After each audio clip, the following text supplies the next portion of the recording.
Te plaît, regarde cette vidéo jusqu'à la fin, parce qu'il y a un message que Dr Zakir Naik veut te transmettre. Surtout si tu es musulman, c'est un message que tu dois entendre. J'ai reçu une question poignante.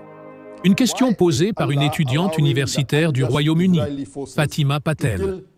Elle nous écrit « Pourquoi Allah permet aux forces israéliennes injustes de tuer des milliers de Palestiniens? Pourquoi ne donne-t-il pas la victoire aux opprimés? Et que doivent faire les musulmans dans cette situation ?» Cette question, bien que douloureuse, est l'une des plus importantes de notre époque. Car elle ne concerne pas seulement la Palestine. Elle touche à notre foi, à notre confiance en Allah et à notre rôle en tant que musulmans dans ce monde d'injustice. Et aujourd'hui, avec ce qui se passe à Gaza, ces interrogations sont dans tous les cœurs. Alors ensemble, analysons la sagesse divine derrière cette réalité. Parce qu'Allah ne laisse jamais une chose se produire sans une raison plus grande. Pour comprendre pourquoi Allah permet cette situation, il faut d'abord changer notre manière de voir les épreuves. Des milliers de personnes à travers le monde se sont mises à lire le Coran, et des milliers d'autres ont embrassé l'islam. La souffrance des Palestiniens a réveillé des cœurs et guidé des âmes vers la lumière. Alors oui, sur le plan humain, c'est une tragédie. Mais sur le plan spirituel, c'est une révolution mondiale orchestrée par la sagesse divine. Parce qu'Allah, lui, ne regarde pas comme nous. Il sait ce que chaque goutte de sang va produire dans le cœur des croyants. Il sait que parfois, il faut que l'injustice atteigne un niveau insupportable pour que le monde se réveille enfin.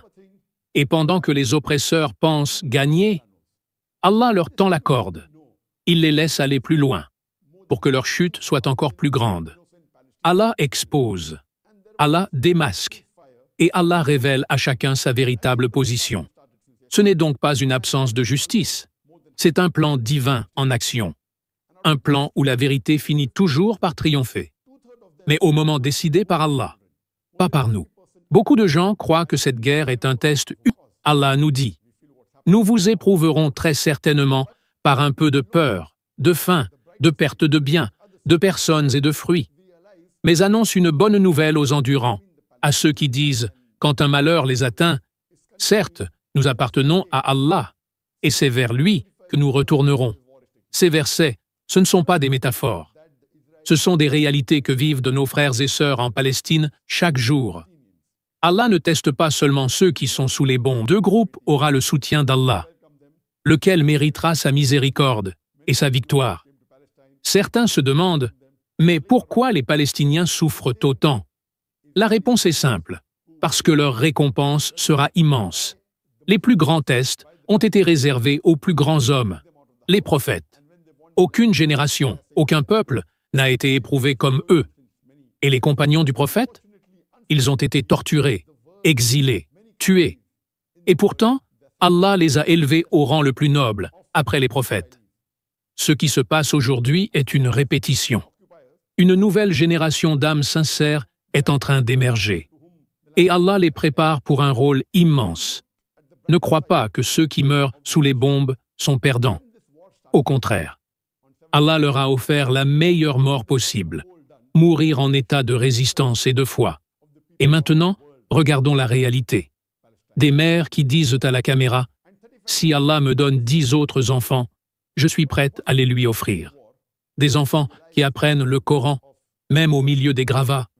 Des pères qui creusent des tombes en disant « Alhamdulillah, mon fils est mort en martyr. Pour moi. » Pour chaque musulman. Pour chaque non-musulman qui observe cette injustice et choisit de se taire ou d'agir. Et ce test, il révèle une autre vérité, le silence des dirigeants et le réveil du peuple. Car oui, les gouvernements ferment les yeux. Mais dans les rues de Londres, de New York, de Paris, des milliers de manifestants scandent « Free Palestine ». Beaucoup ne sont même pas musulmans, mais leurs cœurs ont été touchés par la vérité. Et pendant ce temps, des milliers de non-musulmans lisent le Coran. Certains par curiosité, d'autres parce qu'ils veulent comprendre cette foi qui donne tant de force à ceux qu'on pensait brisés. Et lorsqu'ils ouvrent ce livre, ils trouvent des réponses que ni les médias, ni les politiciens ne peuvent leur donner. Résultat, des milliers de conversions à l'islam depuis le début de cette guerre. Voilà pourquoi Allah laisse ce test se poursuivre. Parce qu'il est en train de réveiller les âmes endormies. Dans la tempête, il y a des musulmans qui disent « Mais je ne suis ni riche, ni influent. Je n'ai aucun pouvoir. Que puis-je faire face à ce massacre ?» Et je réponds « Tu as déjà tout ce qu'il faut pour agir.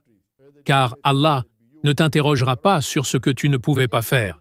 Mais il te demandera « Qu'as-tu fait avec ce que je t'ai donné ?» Voilà pourquoi je vais te partager 7 actions puissantes. Des actions que chaque musulman peut faire, où qu'il soit, qui qu'il soit. Que tu sois riche ou pauvre, jeune ou vieux, connu ou anonyme.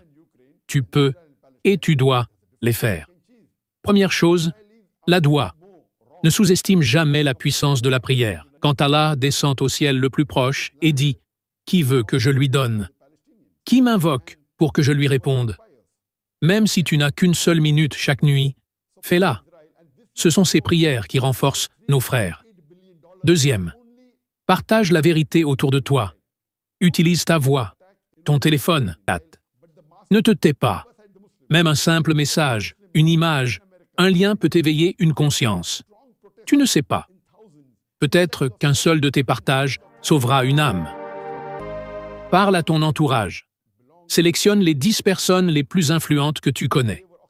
Peut-être un directeur, un enseignant, un commerçant, un voisin respecté, et va leur parler, directement. Explique-leur ce qui se passe. Pas de débat inutile, juste des faits, des images, des chiffres. Même si une seule de ces 10 personnes agit ensuite, ta mission est accomplie. Quatrième, diffuse l'information dans ton environnement. Si tu es étudiant, parle-en à l'école ou à l'université. Si tu travailles, mets-le dans ton entreprise, sur le panneau d'affichage, dans les réunions, les groupes WhatsApp. Organise des cercles de discussion. Imprime des affiches. Participe à des événements. Sois une source de lumière là où tu es. 5. Rejoins les manifestations pacifiques. Partout dans le monde, des gens descendent dans les rues pour dire « Stop au génocide ». Des musulmans, mais aussi des non-musulmans, des juifs, des chrétiens, des athées. Tous unis par une chose, le refus de l'injustice. Sors, marche avec eux, brandis la vérité avec respect, car ta présence dans une manifestation est un verset vivant face aux mensonges. 6. Boycotte les marques qui soutiennent Israël. Tu veux agir sans parler? Alors parle avec ton argent. Refuse d'acheter les produits de ceux qui financent l'occupation. Refuse de manger, de boire, de consommer ce qui alimente leurs armes. Tu penses que c'est inutile? Alors pourquoi ces entreprises paniquent aujourd'hui? Pourquoi offrent-elles des menus gratuits, des réductions massives? Parce qu'elles ont perdu des millions. Et elles savent que le boycott fonctionne. 7. Fais un don, même petit. Le prophète a dit que même un demi-date donné sincèrement peut te sauver du feu. Tu gagnes 1000 €, donne 50. Tu gagnes 100 €, donne 5. Allah ne regarde pas le montant, mais le sacrifice. Et si tu crois que ton argent est trop petit pour changer quelque chose, alors rappelle-toi que c'est Allah qui multiplie les récompenses. Ces 7 actions, ce sont les armes du croyant ordinaire. Tu n'as plus d'excuses. Et si aujourd'hui tu ne fais rien, sache qu'un jour tu devras répondre devant Allah. Nous avons vu ce que chaque musulman peut faire, avec ses moyens simples. Mais il existe un autre niveau de responsabilité, plus élevé. Celui des dirigeants, des savants, des influenceurs, des chefs d'État, des grandes chaînes télévisées, des institutions juridiques et diplomatiques. Ceux à qui Allah a donné du pouvoir, de l'argent, de l'influence. Et pour eux, le silence n'est plus seulement une erreur, c'est une faute grave. Voici maintenant 8 autres actions qui complètent les 15 étapes que chaque musulman devrait connaître. Premièrement, les chaînes de télévision, celles que possèdent des musulmans ou celles qui sont influencées par eux. Elles doivent produire des documentaires, des interviews, des images réelles qui montrent ce que les médias occidentaux veulent cacher. Deuxièmement, les avocats. Il faut former un groupe de juristes musulmans capables de porter plainte. La vérité, même étouffée, laisse des traces. Troisièmement, créer un waqf, un fonds islamique permanent pour la Palestine. Ce Waqf doit financer les écoles, les hôpitaux, la reconstruction, les campagnes de sensibilisation, la formation juridique. L'argent doit servir à construire une résistance durable, à long terme, pas seulement à survivre.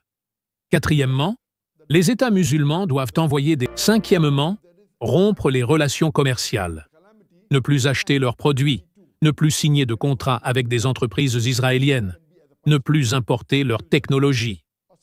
Car chaque centime qui leur est donné finance des balles, des drones. Sixièmement, couper les liens diplomatiques.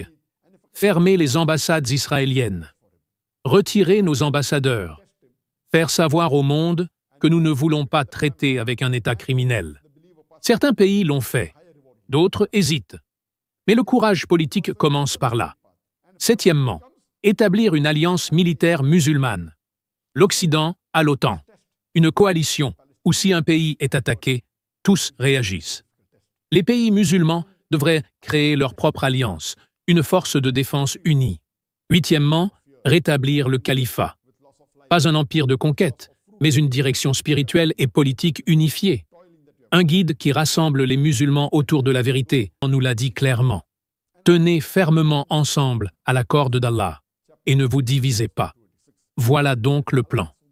7 actions accessibles à tous. 8 autres destinées à ceux qui ont plus de pouvoir. Mais ensemble, elles forment une stratégie complète. Une feuille de route pour que la Oumma retrouve sa dignité. Et maintenant, revenons à la promesse d'Allah.